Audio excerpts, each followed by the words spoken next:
우리의 인생관은 아주 중요합니다. 왜냐하면 그 사람이 어떤 인생관을 가졌느냐에 따라서 그것이 그의 삶의 태도를, 인생의 방식을 결정하기 때문에 그렇습니다. 인생관은 삶을 지배합니다. 내가 그 인생관이 뭔지 잘 알든 잘 알지 못하든 관계가 없습니다. 분명한 것은 그 사람을 지배하는 그 사람의 인생관이 그의 삶을 이끌어 가고 있습니다. 그 사람의 많은 것들이 그의 사고방식과 인생관에 달려 있습니다. 최근에 저는 눈뜨고 믿기 어려운 모습의 뉴스를 들었습니다. 얼마 전에 한 10대 청소년이 SNS를 생방송으로 켜놓고 높은 데서 뛰어내려서 자신의 생애를 마감하고만 그 끔찍한 일이 우리나라 한복판에서 일어났습니다. 얼마나 안타까운 일입니까? 그런데 이 청소년의 그 일도 안타깝지만 오늘날 뉴스가 훨씬 더 순식간에 퍼지는 그런 것들 때문이기도 하겠거니와 요즘에는 극단적인 선택을 하는 사람들, 목숨을 끊는 사람들이 너무 쉬운 것 같습니다.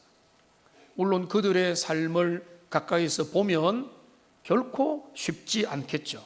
그들에게 아픔이 있고 그들이 힘들었고 엄청난 지옥 속에서 살았겠다고 하는 생각은 들지만은, 그러나 오늘날 우리 시대의 사조 속에 자신의 그 귀한 목숨, 한 번밖에 없는 목숨, 죽음 너머에 영생과 심판이 기다리는 그것을 생각해 볼 때 그 자신의 생명을 너무나 가볍게 져버리는, 자기의 인생을 내어놓아버리는 이런 모습을 보고 안타까워하고 정말로 충격적이고 가슴이 아플 수밖에 없습니다. 그런데 전혀 다른 인생을 살아가는 사람도 있습니다. 어제 우리는 선교지 탐방을 다녀왔습니다.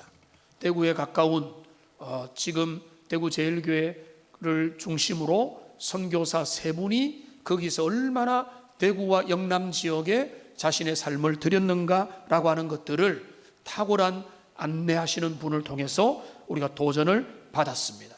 안동에도 가니까 대구도 그렇고 안동에도 일찍 전부터 100여 년 전부터 훨씬 전에 먼 나라 조선 땅에 와서 자신의 삶을 아낌없이 헌신한 그 선교사님들의 발자취를 우리가 조금 한 하루 정도 따라가 보게 되었던 것입니다. 가난한 나라, 소망이 없는 나라, 복음을 기다리지 않았던 그 조선 땅에 그 젊은 왔던 선교사님들은요, 그 당시에 엘리트들이었습니다. 똑똑한 사람들이었습니다. 의사들도 있었고 훌륭한 사람들이 많이 있었습니다. 근데 그들은 자신의 젊음을, 자신들의 열정을, 전공을, 에너지를, 모든 것들을 아낌없이 과감없이 불태우면서 그들의 생애를 드렸습니다. 어떤 이들은 그들의 어린 자녀들을 한국 땅에서 보내기도 하는 그런 사람도 있었던 것입니다. 여러분, 청라언덕 아시죠? 청라언덕에서 우리 청라언덕의 그 노래도 부르면서 또 쓰러져간 그 젊은 이제 한 시대를 젊음을 우리 한국에 와서 섬기고 희생한 선교사님의 청라언덕 위에 있는 묘지 위에 섰고, 저기 안동에 있는 그 언덕 위에 있는 묘지 위에서 그 설명을 듣고 도전을 받으면서 많은 도전과 생각을 하게 되었습니다. 이 두 인생이 있습니다. 너무나 가볍게, 너무나 쉽게, 안타깝게 내어버리는, 허무하게 끝나버리는 인생이 있고, 무엇이 그들을 붙잡았길래 그들의 삶을, 시간을, 목숨을, 그들의 모든 것들을, 그 아름다운 가치를 위하여 자기의 열정과 젊음을 쏟아본 인생, 그 두 인생을 차이나게 만드는 것은 무엇인가? 무엇이 그들의 삶을 그렇게 다르게 만들었는가를 저는 생각을 해보게 되는 것입니다. 여러분, 그거는 뭔가 하면 그들의 전혀 다른 인생관입니다. 사생관, 죽음 너머에 영원한 하나님의 보상이 있고 주님의 심판이 있으며 내 인생은 이 땅의 삶이 끝이 아니다라고 그 마음을 가지고 믿음을 가지고 이 세상을 살아가는 그런 인생관을 가진 사람과, 미래는 알 수 없고 현재는 지옥이며 내게 크고 작은 어려움은 내가 이 땅에서 소망이 없기 때문에 나는 실패한 인생이다라고 절망하고 후회하고 그냥 어쩔 줄 모르겠다, 될 대로 되라는 식으로 살아가는 인생과는 인생을 바라보는 차이가 완전히 다릅니다. 그러니까 오늘 그 두 다른 인생, 어떤 인생관을 가지느냐에 따라서 그 사람의 삶의 태도는 극명하게 달라질 수밖에 없기 때문에 오늘 우리는 이 문제를 살펴보기 원합니다. 여러분, 우리가 영적인 눈으로, 성경의 눈으로, 하나님의 말씀으로 오늘 시대를 진단하면요, 우리 시대는요 세속적인 인생관으로 흘러 넘치고 있습니다. 세상에 그런 잘못된, 위험에 빠뜨리는 잘못된 인생관이 수두룩 빽빽합니다. 성경에서는 너희는 이 세대를 본받지 말라고 하는데, 이 세대가 우리에게 알려주는 것, 제가 몇 가지만 간단하게 말씀을 드리면은, 돈이면 전부라고 하는 물질 만능주의, 돈을 위해서라면 어떤 것들도 나는 버릴 수 있고 포기할 수 있다고 하는 물질 만능주의, 황금 숭배주의, 이전에도 있었지만 오늘날 이것이 얼마나 강력하게 우리들 사고방식에 젖어 있습니까? 또 하나, 우리 한국 사회 안에서 떠돌고 있는 외모 지상주의. 여러분, 외모를 건강하게 가꾸는 거 얼마나 매력적인 겁니까? 피부가 좋은 거 얼마나 매력적인 겁니까? 그런데 한국은 도를 지나도 너무 지났어요. 외모 지상주의입니다. 외모가 전부고, 그 사람을 보면 괜찮은데도 외모에 스트레스를 받고 나는 우울하다고 생각하고, 외모가 좀 평균에 못 미친다고 스스로 열등감에 빠져가지고 슬퍼하는 사람들이 얼마나 많은지 모르고, 외모만 좀 괜찮으면 나는 아주 그걸 가지고 경쟁력이라고 여기는 그 외모 지상주의, 정말로 천박한 모습인 겁니다. 그런데 그것들이 우리 사회를 주도하고 있습니다. 광고가 여러 가지 것들이 그런 걸 부추기고 우리 시대가 그런 외모지상주의에 빠져 있습니다. 성공지상주의, 결국은 성공해야 된다. 어떤 방법을 써도 어떤 수단을 사용하더라도 성공을 해야 할 말이 있고 그게 내 인생 제대로 된 거지, 성공하지 않으면 그 인생은 실패야. 앞장서야 되고 1등 해야 되고 성공해야 되고 모두가 다 잘 돼야 된다고 하는 성공지상주의에 매몰되어서 지금 내 삶이 어떻게 가고 무엇을 향해 가고 어디쯤 가고 있는가를 잘 생각하지 않는 그런 우리의 사회가 우리를 둘러싸고 있는 세속주의 사회라는 것입니다. 그뿐만 아니죠. 무한 경쟁의 사회입니다. 내가 이기기 위해서는 그 사람을 밟는 것은 당연하고, 내가 좀 더 높아지기 위해서는 경쟁해야 되고 저 사람 쓰러뜨려야 되고, 나는 저 사람을 모함을 했으라도 내가 저 자리를 차지해야 된다. 이런 것들이 우리의 사회에 아주 유령처럼 떠돌고 있는 그런 어떤 세속주의적인 광풍이라고 보여지는 겁니다.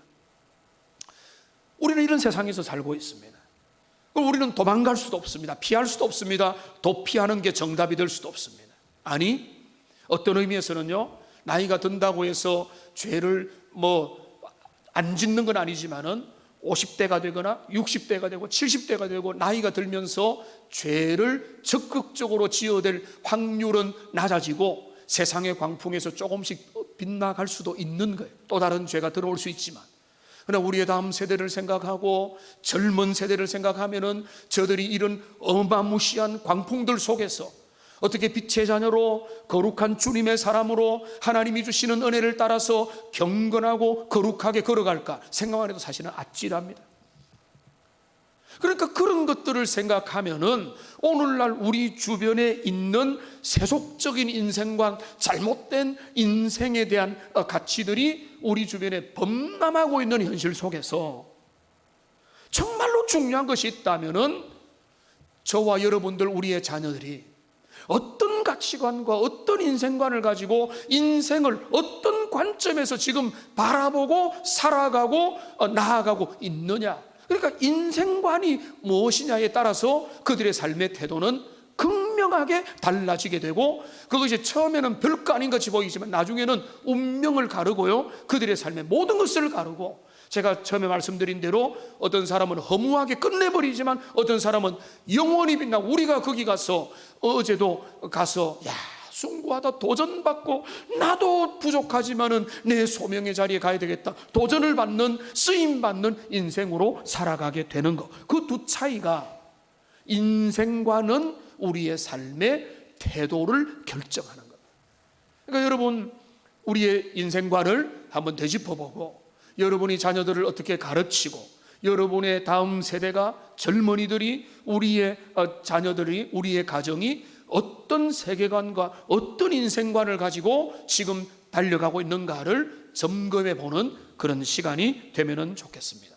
오늘 본문은 그것을 잘 말해줍니다.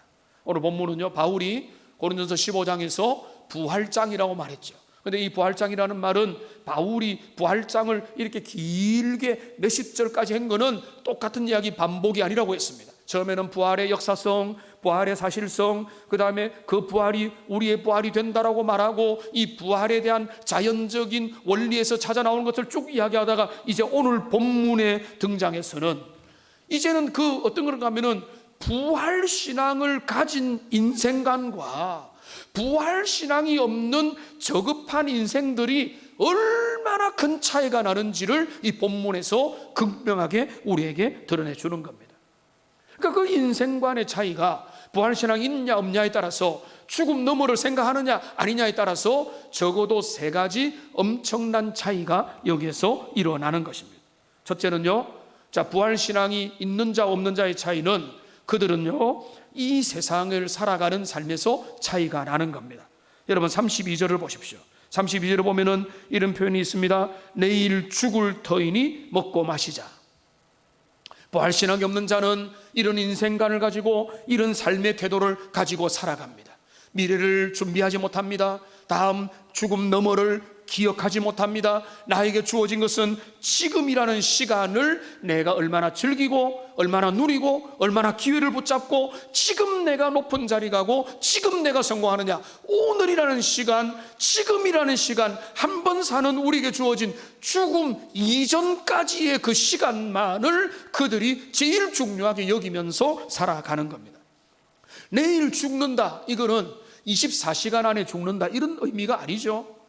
이건 뭔가 하면 죽음은 끝이다 라고 하는 거예요. 언제 죽을 줄 모른다. 그러면은 그들이 이제 유추한 결론은 뭔가 하면 살아서 해볼 거 다 해보자, 죄도 지어보자, 뭐 이것저것 해보자, 살아서 할 수 있는 모든 것들을 하고, 가볼 수 있는 데 다 가보고, 먹을 수 있는 것 다 먹어보고, 누릴 수 있는 것 다 누려보고, 부귀영화 누려보고, 이 땅에 할 수 있는 것 다 해보는 게 성공한 인생이 아니냐라는 그런 지독히 현세주의적인 관점을 가지고 살아갈 수밖에 없죠. 당연하죠. 왜?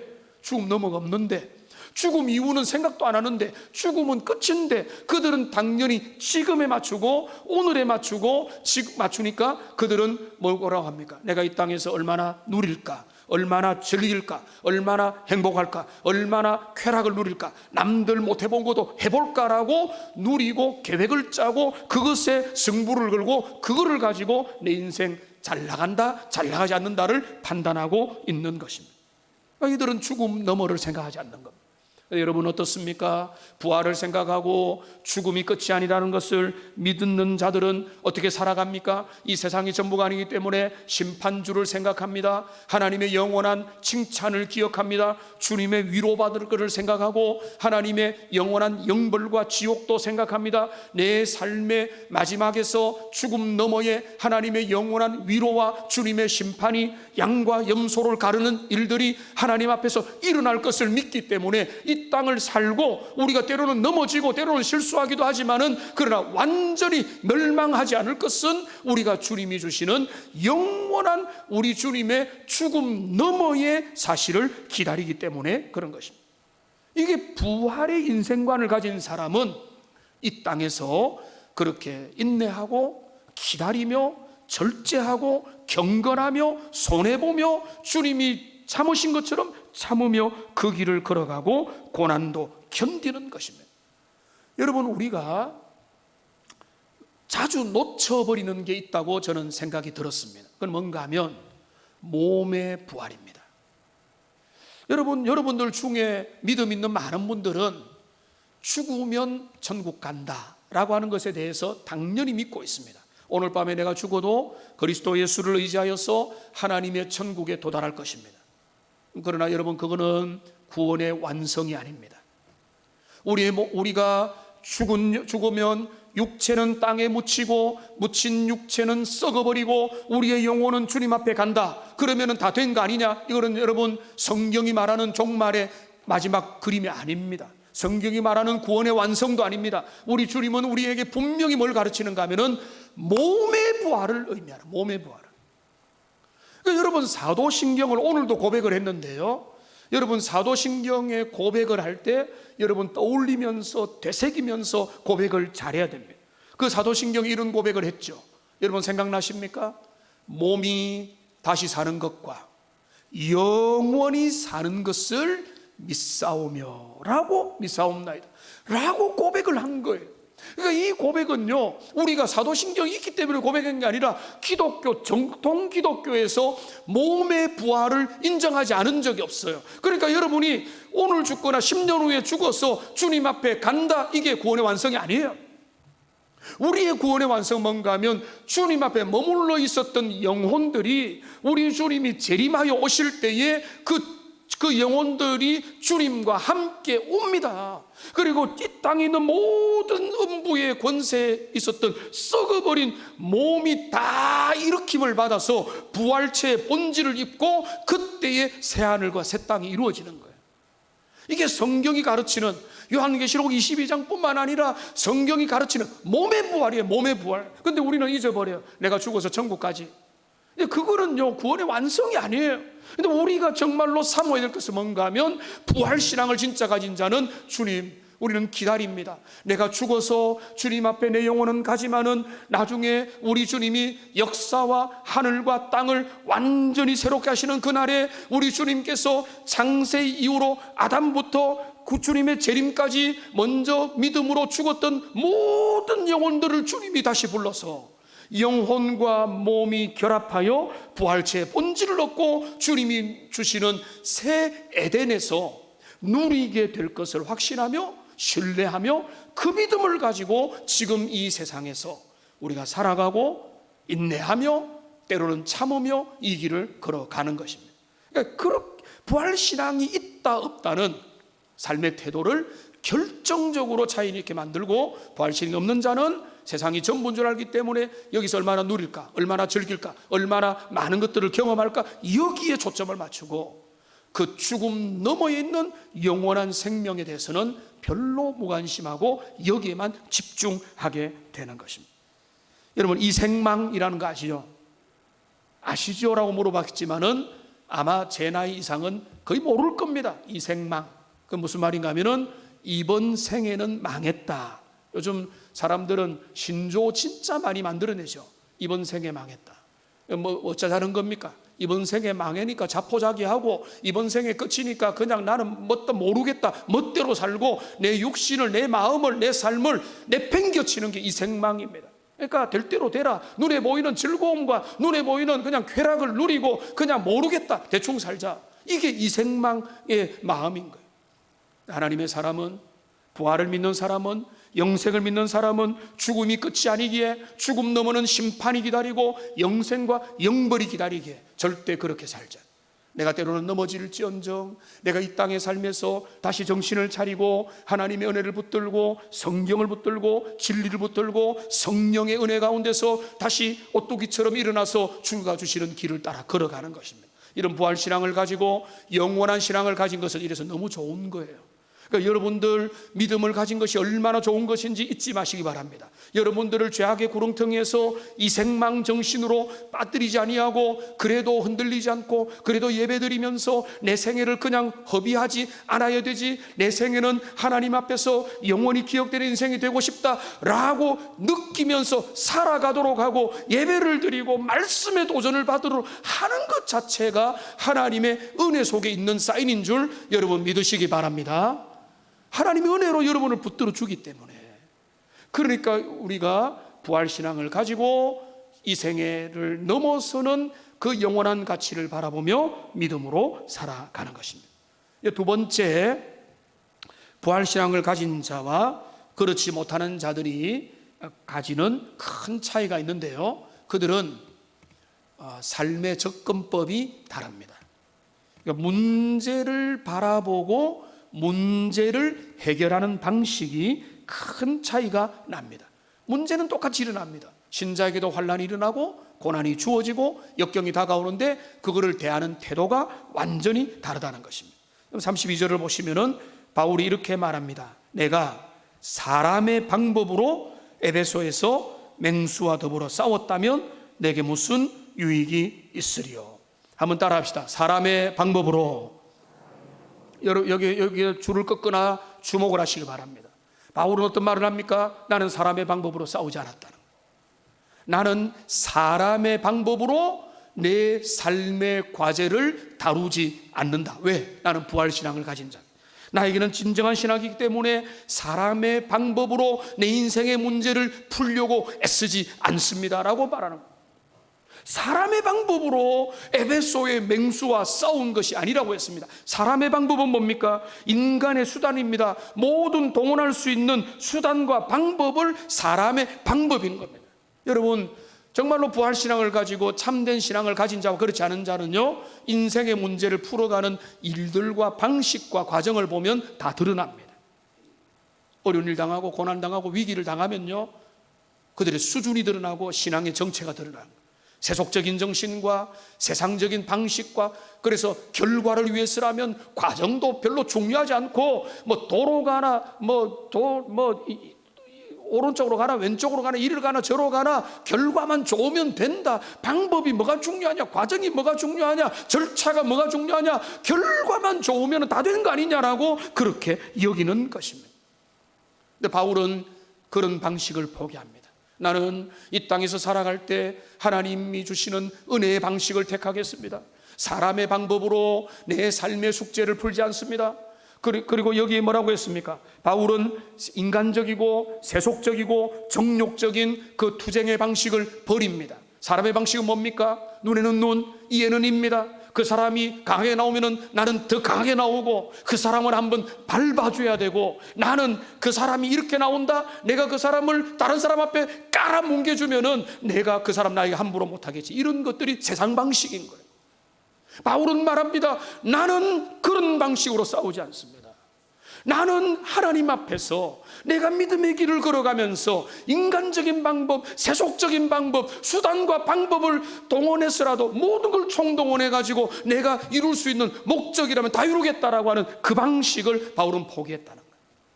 여러분, 여기 보면은 에베소의 맹수와 더불어 싸웠다고 했습니다.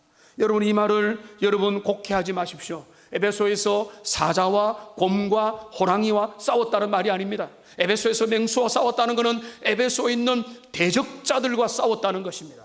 하나님의 교회를 공격하고 바울을 공격하고 진리를 회파시키고 부활이 없다고 믿고 거짓을 선동하는 그런 자들과 바울이 싸웠다는 것입니다. 사도행전을 보시면은 바울이 에베소에 가서 복음을 전할 때에 거기에서 몇 개월 있고 오래 있는 동안에 여러 복음의 증거도 있고 열매도 있었지만 여러 방해들도 있었습니다. 그런 방해들이 있을 때 여러분, 인간적으로 뭡니까? 내가 저 사람을 내가 복수해야 되겠다, 내가 인간적으로 저 사람 처리해야 되겠다. 바울이 그렇게 하지 않았대요. 바울은 그가 갈 때마다 사도행전을 가만히 보면은 위대한 역사도 있었지만은 박해도 있었고 고난도 있었고 어려움도 있었다는 거예요. 근데 바울이 말합니다. 내가 사람의 방법으로 인간적인 수단과 인간적인 책략과 세상에 변화되지 않는 방식으로 에베소의 대적자들과 싸웠다면 나는 여러분에게 할 말이 없는 사람입니다. 무슨 말입니까? 바울은 모든 복음의 사역지에 갈 때마다 그는 인간적인 방법을 내려놓았어요. 그는 세속의 방법과 세속의 가정과 세상의 수단을 가지고 주님의 교회를 세우기를 원하지 않았던 거예요. 대적자들은 주님이 물리칠 것이고 하나님의 뜻은 이루어질 것이고 그 모든 과정에서 나는 괴물이 되지 않겠습니다. 나는 은혜를 따라가겠습니다. 나는 주님의 방법을 붙들겠습니다. 이게 바울의 정신이었다는 것입니다. 어떻게 그랬죠? 여러분, 바울은 복음을 전하다가 때로는 사형 선고 받을 그런 어떤 사경에 이르렀고 힘에 지나는 고생을 하고 감옥에 갇히고 외로운 시간도 보내고 오해도 받고 질투도 받고 견제도 받고 그의 사도권이 흔들리는 위기도 경험했지만은 그는 그 모든 상황 가운데서도 주님을 바라보고 하나님의 은혜 붙들리면서 담대하게 그 길을 걸어갔는데 그 이유가 뭐라고요? 그 이유가 바로 부활신앙이에요. 그 인생관이에요. 주님이 나를 붙드신다, 나는 내가 주님이 주시는 그 은혜를 향해 가고 있다는 이 부활신앙이 바울에게 있으니까 그 모든 역경과 환난과 에베소의 맹수들이 그에게 아무런 건덕지가 안 되는 거예요. 오히려 그 모든 환난 가운데 기도하며 주님의 은혜를 바라보는데, 그런데 중요한 것이 있습니다. 그가 이 바라보면서 그가 하는 고백이 나오는 거죠. 뭡니까? 나는 날마다 죽노라. 여기 31절에 나옵니다. 내가 나의 자랑을 두고 단언하노니 나는 날마다 죽노라. 물론 여러분, 이거는 1차적으로 날마다 죽노라는 것은 1차적으로는 나는 날마다 위험 앞에 노출된다라고 하는 이런 의미입니다. 날마다 위험 속에 날마다 물질 걱정해야 되고 생명 걱정해야 되고 여러 가지 억울한 상황에 가야 되고 이런 일 저런 일 수모도 당하고 이런 의미를 말합니다마는, 그러나 이거는 한 번 더 연결해서 생각하면은 바울이 뭔가 하면 내가 사람의 방법으로 싸우지 않으려면은 날마다 죽어야 된다는 거예요. 나의 내면이 죽고 나의 자아가 죽고 옛 본성과 고약한 자존심과 인간적인 본성이 십자가 아래 죽지 아니하면은 어떻게 대적자들과 싸울 수 있겠어요? 인간적인 방법으로 싸우지 않고 주님의 선한 방법으로 싸우려면은 일어나야 되는 유일한 길이 뭔가 하면 날마다 십자가 앞에 자기의 자아를 죽이는 일이고, 바울은 그래서 고백하는 겁니다. 내가 그 모든 위기 어려움들 속에서 주님 앞에 나는 죽는다. 주님 앞에 나는 죽고, 내가 죽으면 내 안에 그리스도가 살고 내 안에 살아계시는 주님께서 나를 이끌어간다. 이게 바울의 삶이었고, 믿음의 길을 걸어간 사람들은 그런 위대한 삶을 살아가고 있었고 지금도 살아가는 겁니다. 우리의 훌륭한 지금도 자신의 젊음을 버리고 그 모든 가정과 그 모든 세상의 영광을 뒤로하고 선교지로, 농어촌으로, 시골로, 그리고 목회 현장으로 달려가서 저들의 생애를 불태울 때 그들이 가졌던 결심은 다른 게 아닙니다. 저는 우리 좋은 교회에서 목회하고 있지만은 그래도 저의 결심도 다른 게 아닙니다. 내가 주님의 영광을 위해서 나의 한 생애를 드리겠습니다, 이거였던 거예요. 그러니까 주님이 원하는 참된 인생관은 우리의 삶의 태도를 바꾸는다. 여러분 잊지 마십시오. 그러니까 바울은 보십시오, 세상의 방법을, 사람의 방법을 동원하지 않았습니다. 영원한 부활을 믿는 사람은 세상에서 좀 실패해도 넘어지지 않습니다. 굴복해도 절망하지 않습니다. 7번 넘어져도 의인은 8번째 다시 일어나서 주님의 은혜를 붙들고 다시 달려가는 것입니다. 저 여러분들이 그렇게 되기를 소망합니다.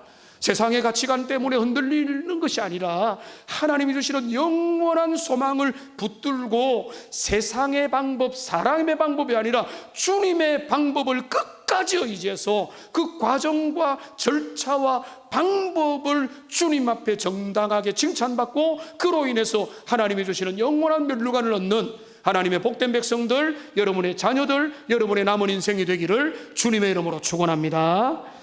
그러려면 날마다 자기를 죽이는 그 일이 일어나지 않으면요, 나의 옛 본성이 살아나고 나의 자아가 살아나고 나의 쾌쾌 묵은 자존심이 살아나고 본능이 작동하는, 이 사람 봐라 하면서 나의 자존심이 작동하니까 세상적으로 일들이 처리되는 것입니다.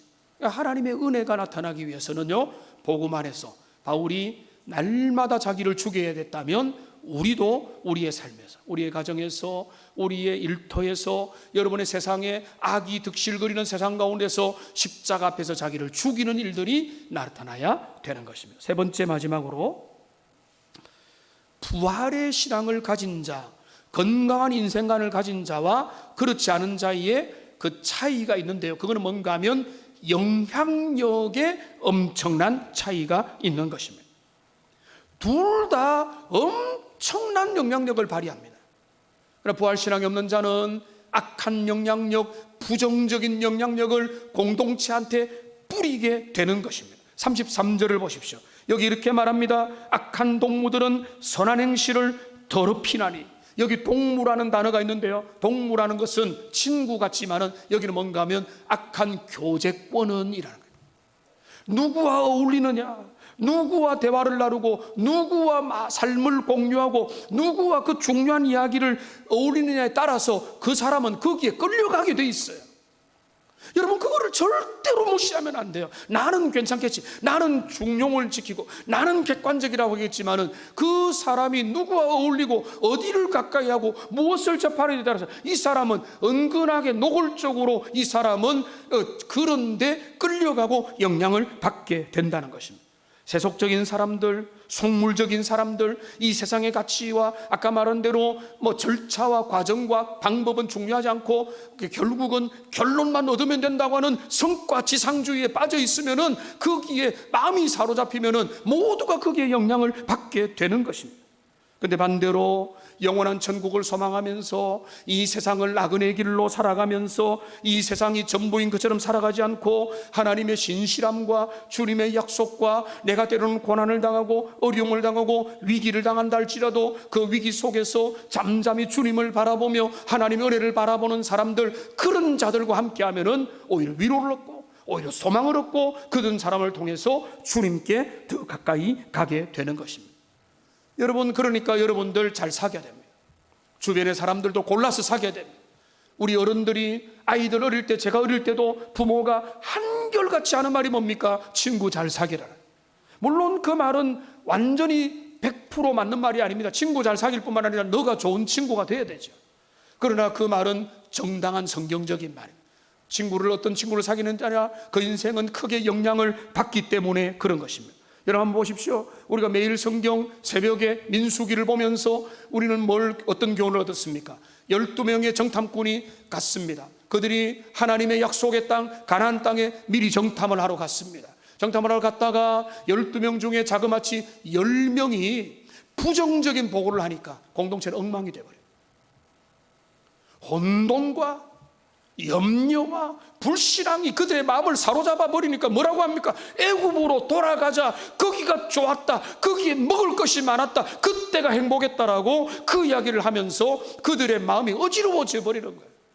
그러니까 그 10명의 믿음 없는 리더들이 했던 판단이 공동체를 엉망으로 만들어요. 그것뿐만 아닙니다. 다윗의 아들 암논이 있습니다. 암논이 치명적인 죄를 범합니다. 자신의 이복누이 다말을 자신의 침상에 꺼들여서 강간을 저지르는 치명적인 잘못을 범했습니다. 그런데요, 이 암논에게 누가 있었습니까? 간교한 친구 요나답이 있었어요. 요나답이 그에게 코치를 해줍니다. 그를 부추깁니다. 이렇게 하라 저렇게 하라, 이렇게 속이고 저렇게 해서 그를 끌어들여서 너가 하고 싶은 너의 욕망을 채워라, 그렇게 부추기는 친구가 있었다는 거예요. 그러니까 여러분의 삶에서 내 옆에 아무리 친한 사람이라도 그 사람이, 여러분 이렇게 딱 정리를 하세요. 그 사람은 나를 하나님께로 이끄느냐 나를 죄로 이끄느냐, 이거로 딱 구별하면 돼요.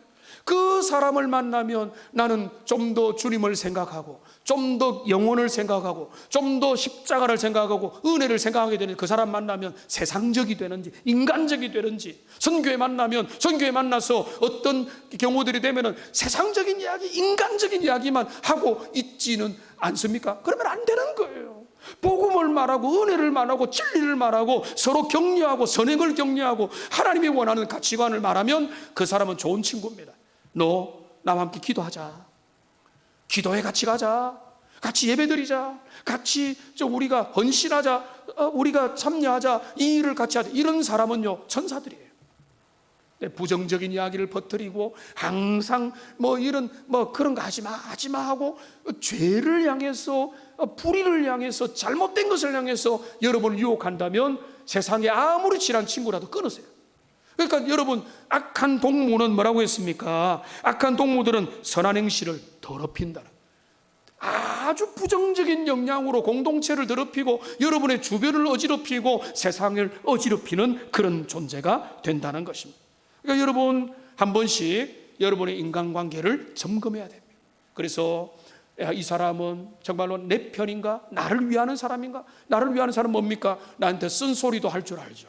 그래서 이건 아닙니다, 이렇게 가야 됩니다, 저게 더 좋은 겁니다, 이게 아닐까요? 뭐 그렇게 말해주는 그 사람은 나의 진짜 우정의 관계일 수도 있습니다. 그런데 사랑이 없고 메마르고 또 인간적인 것들만 말한다면 거기에는 하나님의 은혜가 없는 거예요. 그러니까 여러분의 인간관계도 잘 구별해서 좋은 관계들을 싹터 나가야 되는 것입니다. 이 말씀을 정리하겠습니다. 바울은 이렇게 오늘 앞에서 부활신앙에 대해서 쭉 이야기하고 난 다음에 오늘 본문에서는 부활신앙을 가진 자의 인생의 태도와 부활신앙이 없는 자의 삶의 태도가 이렇게 극명하게 차이 난다는 것을 우리에게 말하고 난 다음에 그는 결론적으로 두 가지를 권면하고 있습니다. 한번 따라합시다. 속지 말라. 다시요. 속지 말라. 두 번째로 함께 합니다. 깨어 있으라. 여기 보면 33절에 보면은 속지 말라라고 말하죠. 그 다음에 34절에 보면은 이게 그냥 넘어가기 좋은데 깨어라고 하는 거예요. 깨어 있으라. 깨어 있으라. 속지 말라. 자, 속지 말라 뭡니까? 그들의 잘못된 인생관이 전부인 것처럼 너희를 현혹하는 것인지 너희를 진리로 이끄는 것인지 생명으로 이끄는 것인지를 너희가 잘 구별하고 분별할 수 있어야 되니까 그거를 분별할 수 있는 분별력을 가져야 되고, 속지 않으려면 어떻게 되는가 하면은 깨어 있어야 된다. 여러분, 깨어 있다는 말의 반대말이 뭡니까? 잠자고 있는 상태죠. 허리멍텅한 상태죠. 저는 그거를 이렇게 말하고 싶습니다. 좀비 상태다. 좀비 상태. 좀비 아세요? 아마 그 젊은 분들은 다 알 겁니다. 좀비. 세계에서 좀비 영화들이 아주 흥행을 하고 있습니다. K 좀비 무비도 있습니다. 저는 좀비 영화 너무 싫어했는데 몇 개 유명하다고 해서 몇 개를 보면서 뭔가 거기에 중요한 철학적인 교훈들이 있다는 것을 조금씩 깨닫게 됐어요. 왜 사람들이 거기에 열광을 해요? 그러니까 좀비의 상태는 뭔가 하면요, 그런데 좀비의 특징이 있어요. 서양의 좀비는요 느려요. 한국은 바쁘다 바빠. 좀비도 빨라요. 막 달려가 좀비가. 그런데 K 좀비는 스타일도 우리 코리아 스타일로 다른데, 좀비의 상태가 뭔가 하면 죽었는데 몸은 살아있는 상태가 좀비의 상태. 좀비 상태. 근데 그러면 우리 인생 가운데 그런 게 있습니까? 그런 거 없죠. 그런 상태. 영혼은 죽었는데 좀비 상태에 머무르는 것은 생물학적으로 우리에게는 없는 거예요. 그런데 스몬비라는 말 아세요? 그 이제 젊은 사람들은 다 알 겁니다. 스마트폰을 들고 다니는 좀비들을 스몬비라고 해요. 그러니까 이 사람들은 스마트폰에 빠져가지고 휘청휘청거리다가 어떤 사람 죽어요. 교통사고 나고 중상 걸리고 이마 깨지고 그렇게 된다고요. 그런데 제가 이야기하려고 하는 게 아니라, 제가 충격적인 영상을 보고는 지금까지도 충격을 받아요. 몇 번이나 더 봤습니다. 미국의 유명한 유서적 깊은 도시 빌라델피아라고 하는 거기에 가면은요, 지금 그 영상을 집에 가서 유튜브에 한번 찾아보세요. 그 거리는요 좀비들이 걸어다닙니다. 지금 보신 분들 좀 계시는 것 같은데 진짜 좀비들이에요. 미안하지만 살았지만은 대낮에 휘청휘청거리면서 걷고 있어요. 허리가 꺾인 사람들, 노상방뇨하고 잠자고 거기에서 완전히 자기 몸도 가누지 못하는 사람들이 한두 사람이 아니라 거리에 빽빽하게 있던 그런 모습을 보고는 저는 이게 진짜 사실이 아니라고 생각했어요. 그런데 찾아보고 확인해 보니까 지금 필라델피아의 그 유서 깊은 도시 안에 흑인들뿐만 아니라 백인도 그렇고 젊은 사람이든 누구든 관계없이 많은 사람들이 거리에 좀비처럼 휘청휘청거리면서 걸어가는 거예요. 근데 그게 우리나라에도 한 번씩 일어나고 있어요. 대낮에 뻘겋었건 막 거리에 나와가지고 엉뚱한 일을 하기도 하고요. 누구한테 뭐 이렇게 살인을 도모하기도 하고 뭐 약물에 취해가지고 이렇게 있는 사람들이 우리나라에도 예전처럼 훨씬 더 공개화되고 있습니다. 그러니까 지금 이게 이 좀비와 같은 세상을 살아가는 게 뭔가 하면 너무 단순하다고 볼 수 있지만, 단순하게 말하면은 그들이 올바른 인생관이 그들에게 없기 때문에 이 생망, 망한 세상, 그냥 쾌락과 공통을 잊어버리고 순간의 즐거움에 중독이 되어서 살아가는 인생들이 지금 우리 주변에 생겨나기 시작하고 있다는 거예요. 이게 오늘날 좀비가 아니면 뭡니까? 근데 이런 인생이 왜 그렇게 됐습니까? 그들의 인생관이 잘못되니까. 어릴 때부터, 젊을 때부터 성경적을 통해서 하나님의 건강한 인생관을 가지면 그들은 넘어는 지지만은 완전히 폭망하진 않습니다. 다시 일어나서 복음을 붙들고 진리 앞에 나가고 은혜로 가지만은 그 인생관을 어릴 때부터 여러분 지금 마음에 없으면은 흔들릴 수밖에 없는 것입니다. 여러분, 우리는 부활신앙을 가진 자입니다. 영생을 믿는다는 것은 우리에게 너무나 중요하고 좋은 겁니다. 저는 그런 생각을 했어요. 너무나 귀하구나. 신앙이 우리의 삶을 붙들어 주는구나. 여러분 생각해 보세요. 우리에게 진짜 신앙이 없다면 인생은 허무 아닙니까? 뭐 별 볼 게 있습니까? 의미가 있습니까? 의미 없이 살아도 누구를 죽여도 그 문제 없죠. 왜? 죽으면 그만인데. 그러나 신앙이, 부활이, 영생이, 영원한 생명과 영벌이, 심판이 있음을 믿으면서 오늘을 견디고 인내하며 선한 방법을 택하고 날마다 자기를 십자가 앞에 죽이면서 살아갈 때 그 삶이 가치 있고 주님의 영원한 칭찬을 받을 것이며 여러분의 삶은 멸망에 빠지지 않을 것입니다. 여러분 잊지 마십시오. 여러분의 신앙이 얼마나 좋은 것인지를 다시 기억하면서 이 믿음의 길 계속해서 은혜 가운데 서로 격려하고 서로 돌아보면서 이 신앙의 길들을 잘 걸어가서 세상의 거룩한 영향력을 드러내는 주님의 존귀한 백성들 다 되시기를 주님의 이름으로 축원합니다. 기도하겠습니다.